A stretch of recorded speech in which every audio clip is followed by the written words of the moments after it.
Ladies and gentlemen, welcome back to another video with Swaggle Haas. And in this video, we're taking a look at GoCollect's hottest comics for the week of October 7th. Now, for those who don't know, GoCollect puts out weekly articles that switch between hottest comics and trending comics. Today, we got hottest comics, which is the 5 most bought and sold comic books last week. Think of these books as the 5 most liquid out there in the market. But before I get into the video, if you guys could drop me a like or comment or subscribe if you're enjoying the content, helps support the channel, doing those things, I would appreciate it.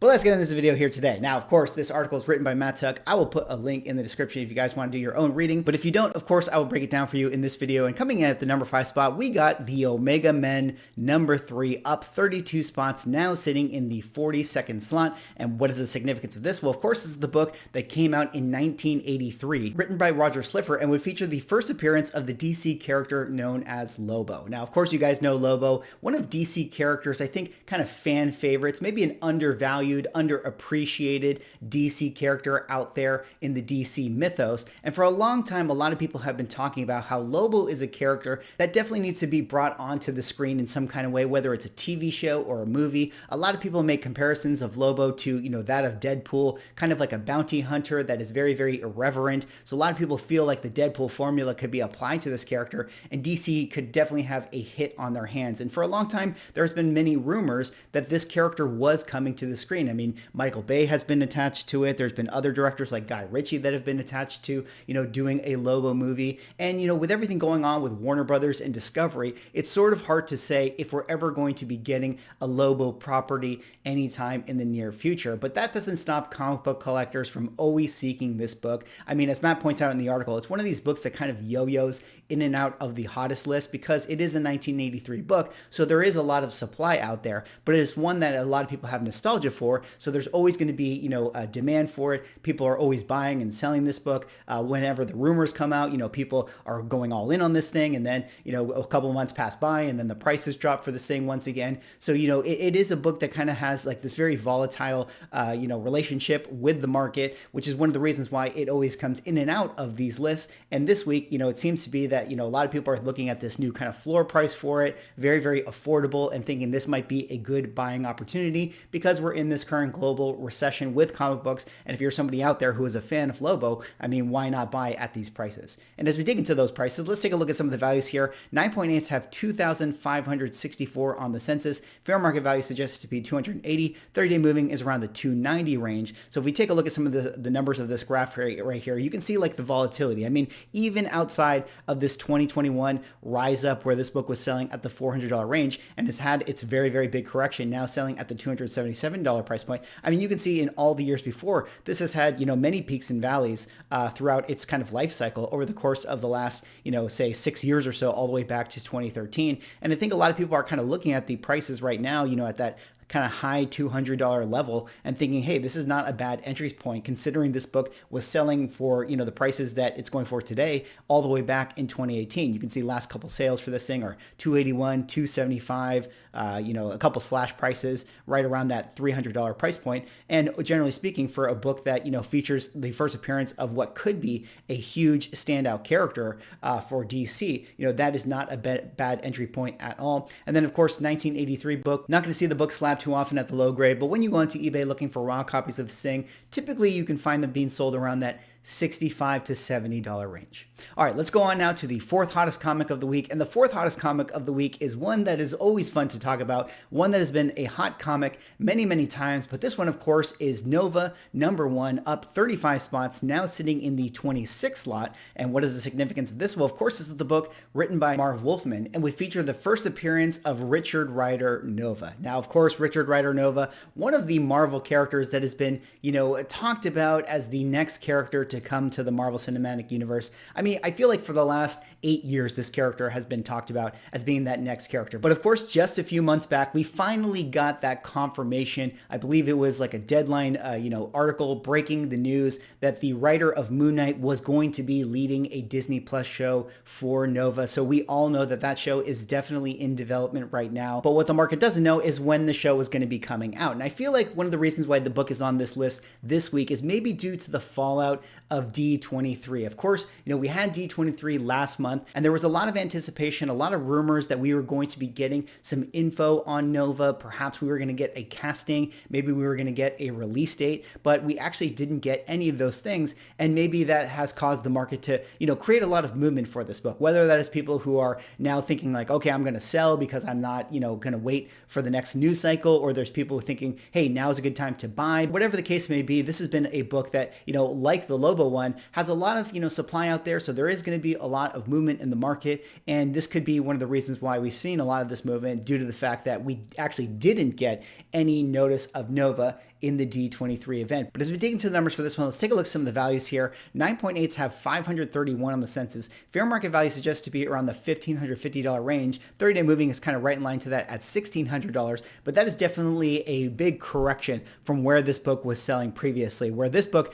at its peak was definitely pushing the $2,600 price point. I think that you can see April of 2022, right when we got the announcement, actually at the height of the market, at least the comic book market in this calendar year, was around that April timeframe. So definitely somebody bought what is effectively the top right there at $2,600. You can see last couple sales for this thing have definitely had a pullback here at the $1,500 range, $1,675. We see $1,625. We see $1,875. We see $2,000 there. And I think now people are starting to think that this price point back at the $1,600 range is a very, very safe entry level price to pay. When you consider that if you rewind the clock back to 2019, when there were rumors for this character, you can see that people were paying roughly around that same price at the $1,363 range. And then of course down here at the low grade, I mean, you can see slabs down at the low grade, but typically speaking, people prefer it raw when you're talking about, VG copies of this thing. So when you go onto eBay looking for those raw copies, I mean, you can still find them being sold around that $100 to $125 price point. All right, let's move on now to the third hottest comic of the week. And the third hottest comic of the week is a classic, a very, very cool Todd McFarlane book. But this one, of course, is Spawn number 8, up 38 spots, now sitting in the 54th slot. And what is the significance of this? Well, of course, this is the book that came out in 1993, written by Alan Moore, and would feature the first appearance of the character known as Vindicator. But maybe more importantly, why people like to collect this thing is that it would actually be the homage cover of Todd McFarlane to his own work of Spider-Man number 1. Now, as to why this book is hot this week, well, we have to talk about a few different factors. Now, of course, the first thing to discuss is the Todd McFarlane signing of CGC. We've actually made mention of some other Todd McFarlane books that have been moving out there in the market. I mean, I know that it is pretty crazy to think that just because CGC is doing a signing with Todd McFarlane, that could actually cause ripples in the market. But you have to remember, Todd McFarlane is that popular of an artist that he actually can move the market, and it doesn't take that much to cause those ripples. So this book right here, definitely one of the coolest Todd McFarlane Spawn covers, early Spawn covers there is. Thinking back on it now, I don't know if it's actually a baller move that he was able to homage his own cover from 3 years prior, or if it's a pretentious move that he actually thought that homaging his own cover was a good idea. But regardless, this particular post has been, very celebrated amongst comic book collectors for quite some time. And I think a lot of people think, hey, I want to get a good Spawn book signed by Todd McFarlane. This is one of the great ones. On top of all that, we did actually just get the official announcement from Todd McFarlane, just a few days back, talking about how the Spawn movie is under works. They got the writers from the Joker movie to kind of adapt it. I think also the writer from Captain America New World Order is working on it as well. It seems like Jamie Foxx is currently attached to play Spawn in the film. So a lot of the Spawn books are definitely moving out there in the market. If you're thinking about all the peripheral characters, thinking about their key appearances, this one has the first appearance of Vindicator, brother of Violator. So there's a lot of factors to this book and a lot of, speculative reasons on top of collecting reasons that people want to have their hands on it. And as we dig into the numbers for this one, let's take a look at some of the values here. There was actually one 9.9 on the census, but let's focus on the 9.8s. 9.8s have 912 on the census. Fair market value is $75, 30-day moving, right in line to that at $75. So, this is also just another book that just looks great on the shelf, looks great in a slab. I mean, it's always going to be a classic book. And for $75, I mean, you can't really do so wrong with that. And then, of course, down at the low grade, not going to see this book in the 1993 category slabbed at the low grade. But when you go into eBay looking for raw copies of this thing, you could typically see them being sold around that $10 to $15 price point. All right, let's move on now to the second hottest comic of the week. And the second hottest comic of the week is a classic, a very, very important Marvel key. But the one, of course, I'm talking about is Incredible Hulk number 180, up 39 spots, now sitting in the 59th slot. And what is the significance of this? Well, of course, this is the book that came out in 1974, written by Len Wein, that would feature the first appearance of Wolverine. Now, you would have thought that this book would have been on the hot list the other week based on all the announcements we got for Hugh Jackman returning to Deadpool 3 as Wolverine. I mean, typically speaking, his first appearance should be moving like hotcakes in the market anytime you get a wild announcement like that. But, for some reason, nobody was buying Wolverine's first appearance. They were buying Wolverine's second appearance. I don't know what to tell you guys, but that 181 seemed to be the book that was moving on the market, and nobody cared about Hulk 180. But now we do have, kind of the market catching up to this, where Hulk 180 is showing up on the hot list this week. And of course, you guys know the reason. Everyone is excited about Hugh Jackman. Everybody is jumping on the Wolverine books. And it does seem evident that after everyone had the initial flurry of all the Wolverine keys, like 181 and Wolverine 88, and even some of the, Wolverine number ones and things like that, the market would eventually look to Hulk 180 as kind of that next best thing, or a lot of people would start to jump on this book. And that's kind of why it's had that delayed effect where this book is now hot this week. Of course, this is an all-time classic book, a great Marvel key to get your hands on. It is the first appearance of Wolverine in cameo, that one panel on the last page of this particular issue, and a great book to have your hands on, and definitely good value considering the popularity and tier of character you are getting when you get this thing. And as we dig into the numbers for this one, let's take a look at some of the values here. 9.8s actually have 57 on the census. There have been sales in the last 30 days around that $30,000 price point. But let's talk about some other grades here. 9.4s, 318 on the census. Fair market value on the 30-day moving average for this is 4,600. So, kind of to put it into proportion,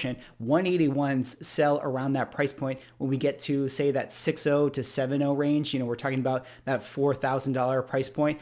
Here you have the 9.4s kind of at that price point as well. So that's kind of proportionally where we are when we're talking about the value range. And then if we go down here to the 7.0s, we're scratching that $1,000 price point. Down at the 4.0s, around $790. And I would say that that's pretty accurate once you get down here to the low grade, where the 3.0s are $385, because when you go onto eBay looking for raw copies of this thing, you'd be hard pressed to find this book selling for less than $400 or $500. All right, let's move on now to the hottest comic of the week. And the hottest comic of the week is another Todd McFarlane special, one of the all-time classic Copper Age Todd McFarlane books. But this one right here is Batman number 423, up 49 spots, now sitting in the 45th slot. And what is the significance of this? Well, like I said, this is the book that came out in 1988, written by Jim Starlin, but the cover drawn by Todd McFarlane. And what a cover it is. One of the all-time great Batman covers, one of the all-time great Todd McFarlane covers, an iconic pose, one that has been used so many times over in NFTs and statues. I mean, in the VV community, the Todd right here, which is this pose by Batman, is actually kind of like the most blue chip NFT VV thing that you can own. So I feel like this particular image has become so iconic with pop culture and the market. And that's really one of the reasons why this book has become so important and valuable for a lot of collectors. I mean, there is a very big supply of this thing, but I do think that this is going to be kind of a staple of most people's comic book collections. I mean, when you think about those Copper Age books and you think about just the classic poses like Incredible Hulk 340 or ASM 252, I think Batman 423 is another book I would put in there as a Copper Age darling, one that everyone will always want to have in their collection. And I think for that reason, even though the supply is really high, the floor levels will be very, very strong overall. But, of course, one of the reasons why it's hot this week, like I mentioned with the Spawn book, there is the Todd McFarlane signings going on. A lot of people excited about Todd McFarlane in general. So a lot of people trying to get their hands on this book, maybe get it signed by Todd McFarlane. And as we dig into the numbers for this one, let's take a look at some of the values here. 9.8s have 234 on the census. Of course, we're talking about the first print of this book right here. Fair market value is $2,500. 30-day moving is $2,700. So a book that has been trending up, at least in this calendar year. I mean, it's not necessarily hitting its all-time record highs, but generally speaking, it has had a pushback up due to the Todd McFarlane signing. You can see last couple sales are this thing, $2,250. Here's a $3,200 fixed price. So the auction price at $2,250, much better than the fixed buy it now price at $3,200 right here. A couple slash prices at the $3,000 range, another $2,100 auction at Heritage. Heritage, a 1650 at Comic Connect, so somebody got a steal overall. So, you know, a lot of books out there, a lot of opportunities to get this thing, you know, if you're finding, you know, if you're savvy out there, if you're hunting it. And then, of course, 1988 book, not going to see it slapped at the low grade, but when you go into eBay looking for raw copies of this thing, you can maybe find some sitting around that $150 price point, maybe a little bit more depending on the deal, depending on the grade that you can find for yourself. Anyways, that's all for this video. Those were Go Collect's hottest comics for the week. Let me know what you guys think. Do you guys have any of these books? Drop me a like, comment, subscribe if you're enjoying the content, and we'll see you in the next one.